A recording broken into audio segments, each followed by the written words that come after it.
I got two cars. The question is, you have two battery-operated toy cars that you can release simultaneously on a smooth floor, and a timer set to beep at 1-second intervals. You and a friend each walk next to one of the cars, and at every beep, you make a mark on the floor at the car's location.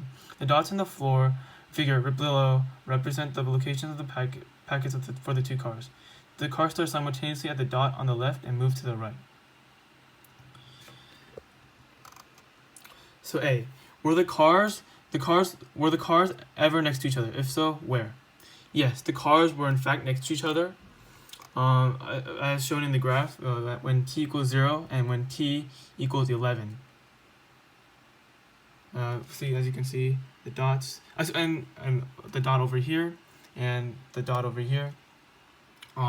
They're next to each other, and assuming that car 2 stops at the finish line, these two are next to each other. But in the beginning, of course, they're next to each other. For B, if there were a passenger in car 1, how would the passenger describe the motion of car 2? They would describe the car 2 as moving faster than car 1, because as you can see from the graph, they mark the location of the cars for every per second, and the car 2 has a lot more dots, and so in this kind of distance, the car 1 has a lot more dots, meaning that it's going twice as slow as car 2. Therefore, the passenger at car 1 will see that car 2 is moving faster than car 1.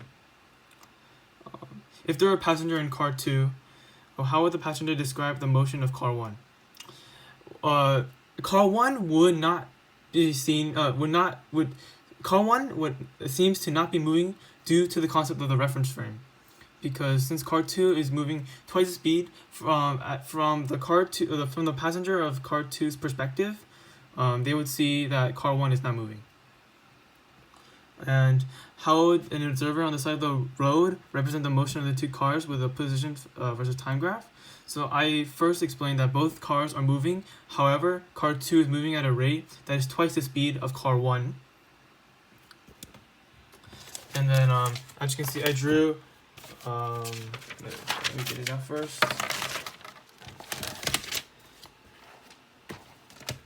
I drew this is the time, the x-axis, and this is the y-axis, which is position. And then, as you can see, the solid line, which is car 2, is this one, and then this is the dotted line is car 1, and I made it so that car 2 is going twice the speed as car 1.